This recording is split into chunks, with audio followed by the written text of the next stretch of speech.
नमस्कार मित्रों, यही है सही भारत यूट्यूब ચેનલમાં આપનું સ્વાગત છે। મિત્રો, આજે ભારતના બજેટના સંદર્ભમાં વાત કરવી છે, પરંતુ બજેટ એક આંકડાની માયાજાળ છે અને આ વિષયના નિષ્ણાતો પણ બજેટની બાબતને પૂરો ન્યાય ના આપી શકે, કારણ કે આમાં અનેક બાબતો હકારાત્મક અને નકારાત્મક છે અને સાથે સાથે હું આ વિષયનો નિષ્ણાંત પણ નથી, પરંતુ થોડીક સામાન્ય માહિતી રજૂ કરી શકું છું અને એના સંદર્ભમાં વાત કરવી છે। પરંતુ જે કંઈ વાત કરવી છે એ તથ્ય અને સત્ય આધારિત વાત એટલા માટે કરવી છે કે કેટલીક બાબતો એવી હોય છે કે સામાન્ય જનતાના સામાન્ય લોકોના મગજમાં ફિટ ના બેઠેલી હોય અથવા તો ઓછું જાણતા હોય। બજેટ એક એવી વસ્તુ છે કે આમ જનતાના અભ્યાસનો વિષય નથી, આ નિષ્ણાંતોનો વિષય છે અને એમાં પણ અર્થકારણ અને દેશ વિદેશની નીતિ સાથે જે લોકો વિશેષ જોડાયેલા હોય એ બાબત એ આના નિષ્ણાંત હોઈ શકે। હવે બજેટ એક પરંપરા બની ગઈ છે કે ભાઈ દર વર્ષે બજેટ રજૂ કરવું અને બજેટની અંદર અનેકવિધ પ્રકારના ફૂલ ગુલાબી ચિત્રો આપવામાં આવતા હોય। અમે આ દેશનો, આ રાજ્યનો, આ પ્રજાનો, આ ઉદ્યોગોનો આટલો વિકાસ કરી નાખીશું, આવું કરી નાખીશું, પરંતુ બજેટ પૂરું થઈ અને એ પછીના બીજા જે 364 દિવસ દરમિયાન તમે અભ્યાસ કરો તો રગસિયા ગાળાની દ્રષ્ટિએ જે અર્થતંત્ર ચાલી રહ્યું હોય એની અંદર કોઈ નવો બદલાવ નથી આવી જતો, નવો ચેન્જ નથી આવી શકતો। વિકાસની ગતિ છે એ વિકાસની ગતિ, પરિવર્તનની ગતિ તો અનેક પરિબળોના આધારે છે। કોઈ સરકારે રજૂ કરેલા બજેટના કારણે જ વિકાસ થઈ ગયો છે અથવા થશે એવું માનવું વધારે ભૂલભરું અથવા તો અતિશયોક્તિ ભર્યું છે। હા, ચોક્કસ એ છે કે ભાઈ બજેટથી એક આયોજન થઈ શકે, એની અંદર તેના ચોક્કસ લક્ષ્યાંકો નક્કી કરવામાં આવે, એના વિભાગો પ્રમાણે આ વિભાગને આટલા નાણાં ફાળવવામાં આવશે, આના ગયા વર્ષે ઓછા નાણાં ફાળવાયા હતા, આ વખતે એને વધારે ફાળવવાની જરૂર છે, એવું એક આયોજન થઈ જાય છે। પણ એ આયોજનનો જો નિષ્ઠાપૂર્વક અમલ થાય, સાચી નીતિથી અમલ થાય તો વિકાસની ઘણી બધી સ્થિતિ જો સર કરી શકાય છે। ખાસ તો એ વાત વિકાસ માટે કરવી છે કે એવા દાવા કરવામાં આવે છે કે ભારતનું અર્થતંત્ર ખૂબ મોટી, વિશ્વના તમામ દેશોની સરખામણીમાં ખૂબ ગતિથી વિકસી રહ્યું છે અને અહીંયા આપણી તકલીફ, સૌથી મોટી તકલીફ એ છે કે અબુધ ભક્તો, નિરક્ષર ભક્તો, જેને બજેટ શું છે, અર્થતંત્ર શું છે, વ્યાપાર તંત્ર શું, ઉદ્યોગ જગત શું છે એવી કોઈ ભાન નથી। જે ગાંડા ઘેલા જેવા ગાંડા લોકો સારા, અડધા મગજવાળા સારા, આ અબુધ જે તંત્ર છે અને આ અબુધ ભક્તગણો છે એને હવા પૂરવાનું કામ ગોદી મીડિયા કરી રહ્યું છે। એટલે અબુધ ભક્તો અને એ ગોદી મીડિયાનો જે સરવાળો ભેગો થાય છે અને એના કારણે તમારી સમજવાની અને સમજાવવાની શક્તિમાં બહુ તકલીફ થાય છે। ભારત માટે કે ભાઈ ભારત ચીન કરતાં, અમેરિકા કરતાં, જાપાન, જર્મની આ બધાની સરખામણીમાં ખૂબ વિકાસ સાધી રહ્યું છે, પરંતુ આમાં બે તાત્વિક તફાવત સમજવા જેવા છે। વિકસિત ભારત અને વિકસતું ભારત, વિકસતા દેશો અને વિકસિત દેશો, અમેરિકા, ચીન, જાપાન, જર્મની, ઇટાલી, ઇંગ્લેન્ડ આ બધા દેશો વિકસિત દેશો થઈ ગયા છે। ભારતનું ગુજરાત રાજ્ય લો અને ગુજરાતનો કચ્છ જિલ્લો લો તો કચ્છ જિલ્લાની અંદર અનેક વિસ્તારો એવા હોય કે ત્યાં રણ હોય, ત્યાં આગળ રોડ રસ્તાઓનો વિકાસ ના કરવાનો હોય, તો એ બધા વિકસિત પ્રદેશોમાં આવે। અમેરિકા છે, જાપાન છે, જર્મની આ બધા દેશોની અંદર એના ઇન્ફ્રાસ્ટ્રક્ચર પૂરેપૂરા વિકસી રહ્યા છે, જ્યાં રોડ રસ્તાની જેટલી સગવડો હતી એટલી રોડ રસ્તાની સગવડો, હોસ્પિટલોની જે જરૂર હતી હોસ્પિટલો થઈ ગઈ, કોલેજોની જેટલી જરૂરિયાત હતી એટલી કોલેજોની સગવડો ગઈ, એટલે એનું ઇન્ફ્રાસ્ટ્રક્ચર સંપૂર્ણ વિકસિત થઈ ગયું છે। એટલે એ દેશો વિકસિત દેશો છે અને વિકસિત દેશોની અંદર વિકાસની અમુક ગુંજાઈશથી તમે અટકી જાઓ છો, પછી તમારે વધુ વિકાસ કરવાની તક રહેતી જ નથી। ભારત તો એવો દેશ છે કે આ અંધારિયો ખંડ છે અને દર 5-10 વર્ષે જે મહાકુંભ અને બીજા તાઇફાઓ આવે છે એ આ દેશના લોકોને એક સદી પાછળ લઈ જાય છે। એટલે ભારત તો કાયમ માટે વિકસિત દેશ, વિકાસશીલ દેશ છે. આજે ભારત વિકાસશીલ દેશ છે, આ વસ્તુ ખાસ યાદ રાખવાની. અને વિકાસશીલ દેશોની જે અર્થતંત્ર વિકસતા હોય અને એ વધુ ઝડપથી વિકસતા હોય, પણ જે દેશો વિકસિત થઈ ગયા છે, અમેરિકા સંપૂર્ણ વિકસિત દેશ છે, જાપાન વિકસિત દેશ, જર્મની, ઇંગ્લેન્ડ, આ બધા, ઓસ્ટ્રેલિયા, બધા વિકસિત. ઓસ્ટ્રેલિયાની અંદર તો તમારા બાળકોને મફત શિક્ષણ મળે છે, મફત આરોગ્ય.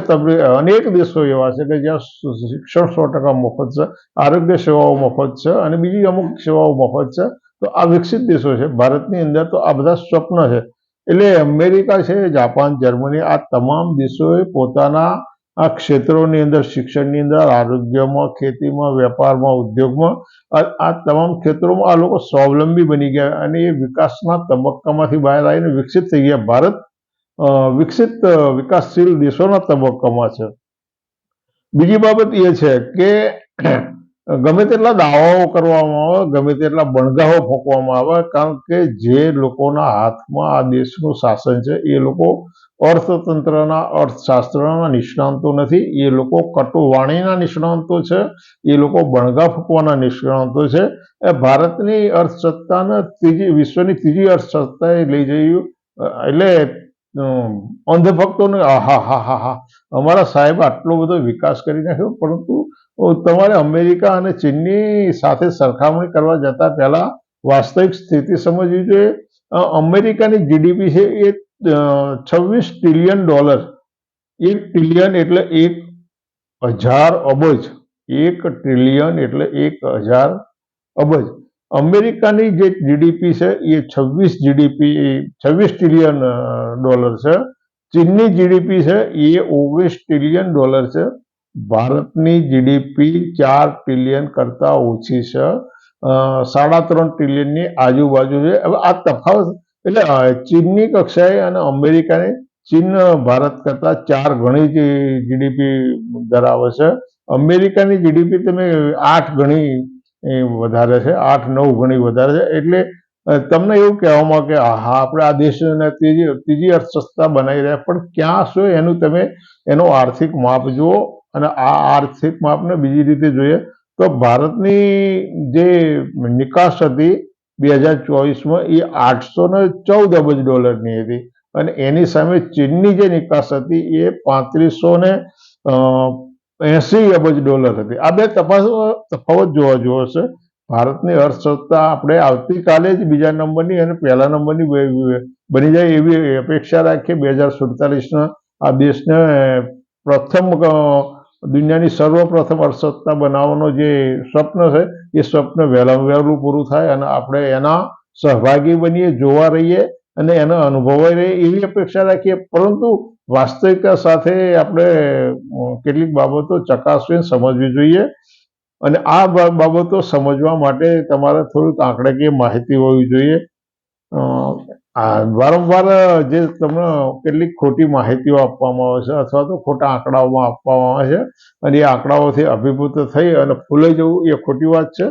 2022માં જે નવી શિક્ષણ નીતિ જાહેર કરવામાં આવી, તો એ નવી શિક્ષણ નીતિની અંદર એવું કહેવામાં આવ્યું હતું કે ભાઈ જીડીપીના 6%, ભારતની જીડીપીના 6%, એટલે એમાં 4% જે તે રાજ્યો અને 2% નો ખર્ચ કેન્દ્ર સરકાર કરે.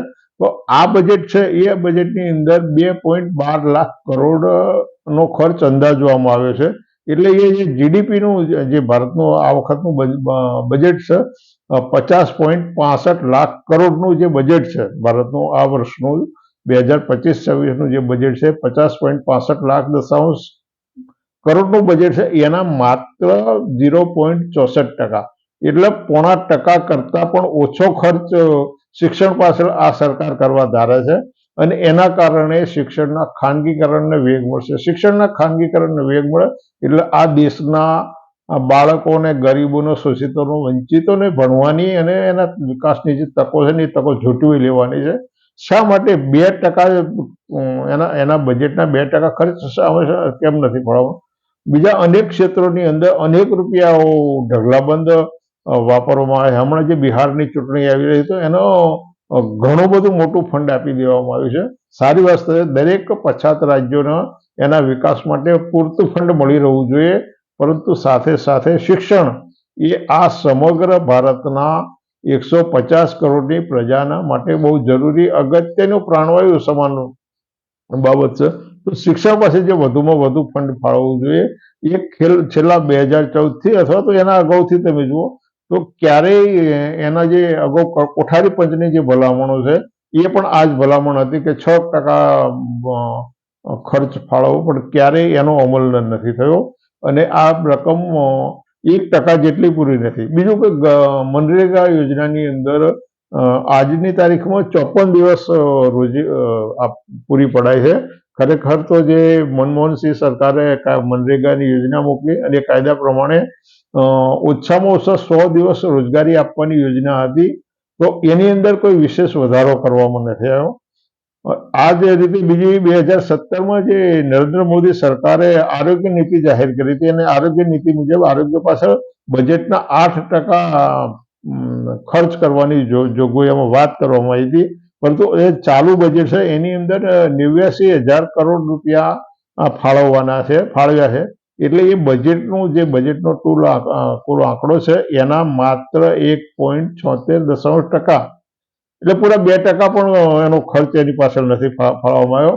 80 કરોડ લોકોને ત્યાંના ત્યાં રાખવાની યોજના. 80 કરોડ લોકો ની અંદર બીજા 1.5 કરોડ ઉમેરાવાના છે. એ 82 કરોડે પહોંચવાના છે, પણ એ 82 કરોડ ગરીબ જ રહેવા જોઈએ. એને દર મહિને 5 કિલો મફત અનાજ આપવાની જે યોજના અત્યારે યોજના અમલમાં છે એ યોજના ત્યાં જ રહેવી જોઈએ. આવા 80 કરોડ લોકોને આમાંથી બહાર લાવી અને એમનો વિકાસ થાય અથવા તો એ ગરીબીથી મુક્ત થાય એવી કોઈ યોજનાઓ આ બજેટ રહ્યું ને એ મધ્યમ વર્ગ અને ઉચ્ચ મધ્યમ વર્ગ અને અમીરો માટેનું બહુ સારું એવું બજેટ છે. જો ગરીબોને બહાર લાવવાના હોત તો આ 80 કરોડ ગરીબો માટેની યોજના હોવી જોઈએ. બીજી વસ્તુ કે ખેડૂતો માટે એમણે જે 15 લાખ ખેડૂતો છે એમાંથી 82% તો નાના શ્રીમંત ખેડૂતો છે, એટલે એમના માટે કોઈ વિશેષ કઈ જોગવાઈ કે વિશેષ ફંડની ફાળવણી નથી થઈ. અને સૌથી વાત 12 લાખથી વધારે આવક ધરાવનારા આવકવેરો ભરનારા. હવે આ 12 લાખથી વધારે આવક ભરનારા કુલ લોકો જે રિટર્ન ITR જે ફાઇલ કરે છે એવા 7-8 કરોડ લોકો છે અને એ બધા જ લોકો ટેક્સ નથી ભરતા. ટેક્સ ભરનારની સંખ્યા 1-2 કરોડ હોઈ શકે, તો 1-2 કરોડ લોકો અને આ ટેક્સમાંથી મુક્તિ આપવામાં આવી છે. પણ સાથે સાથે તમે 80 કરોડ લોકોને પણ ટેક્સમાંથી મુક્તિ આપી, કારણ કે 80 કરોડ લોકો જેને 5 કિલો અનાજ આપો એ તો ક્યારે ટેક્સ ભરવાના નથી. એટલે આ બજેટ છે એ ફૂલ ગુલાબી ચિત્ર રજૂ કરે, પરંતુ આ અમીરો માટેનું બજેટ છે. આમાં ગરીબોના વિકાસ માટે અને ખાસ તો 2 બાબતો. સૌથી અગત્યની બાબત તો શિક્ષણ. શિક્ષણ માટે જે કંઈ ફંડ ફાળવવું જોઈએ એ ફંડ શિક્ષણ માટે નથી માંડવું અને આરોગ્ય માટે, અને આવા આરોગ્ય માટે પણ કોઈ વિશેષ જોગવાઈ નથી. એટલે એક કરતા વધારે કુખ્યાતિ કાંડો સર્જાતા રહેશે. જે કડીનો ખ્યાતિ હોસ્પિટલનું જે કાંડ બહાર આવ્યું છે એની અંદર જે ભ્રષ્ટાચાર અને જે નાણાં કમાવાની યોજનાઓ જે લોકોએ કરી, એવી જ યોજનાઓ આવા કારણોસર બહાર આવશે. જો આરોગ્યની સવલતો પૂરેપૂરી વિકસાવવામાં આવે, એના દરેક ગામડાએ સારામાં સારી ઉત્તમ કક્ષાની આરોગ્ય સગવડો હોય, ગરીબ લોકોને એ સરકારી દવાખાનામાં પૂરતી તબીબી સવલતો અને દવાઓ યોગ્ય પ્રમાણમાં અને વ્યાજબી ભાવે અથવા તો મફત પણ આપી શકાય. કેમ ના આપી શકાય? અબજો ને કરોડો રૂપિયા લોકો લઈને ભાગી જાય છે, એની કરતાં તો આ ખર્ચ ઓછો થાય. તો આરોગ્ય સવલતો માટેનું કોઈ વિશેષ પ્રાવધાન નથી અને શિક્ષણ માટે તો માત્ર 1%, 0.5% રકમ પણ નથી ફાળવવામાં આવી અને એના કારણે વધુ સ્કૂલો, સરકારી શાળાઓ નહીં ખોલવામાં આવે, સરકારી કોલેજો નહીં ખોલવામાં આવે. બાળકો માટે અને એવા લાખો બાળકો છે, અને એમાં ખાસ તો અનુસૂચિત જાતિ જનજાતિના અનેક હજારો બાળકોની સ્કોલરશિપ અટકાવી દેવામાં આવી છે. તમે વિકાસની વાત કરો, સૌને સાથે લઈને વાત કરવાની. આ સૌના સાથની વાત છે કે સૌના વિકાસની વાત છે? આ પણ એક અભ્યાસનો વિષય બને છે. મિત્રો, આ બજેટના બાબતમાં તો બસ વિશેષ કોઈ વાત નથી, પરંતુ આટલી વાત રજૂ કરવી ખાસ જરૂરી હતી. અને એમાં 2-3 બાબતો જે ખાસ વિશેષ તો વિકાસશીલ દેશો અને વિકસિત દેશોની વાત કરવાની, શિક્ષણની અને આરોગ્યની વાત કરવાની હતી. તમારી પાસે એવું બની શકે મારી કરતાં વધારે માહિતી હોઈ શકે, તમે તમારી વધુ માહિતી મને જણાવી શકો છો, શેર કરો તો. પણ તમને એક વિનંતી છે, આ ચેનલ સબસ્ક્રાઈબ કરો, લાઈક કરો, શેર કરો અને તમારા મિત્રોને આગળ મોકલી આપો એવી અપેક્ષા સાથે ફરી મળીશું. ચલો, આવજો.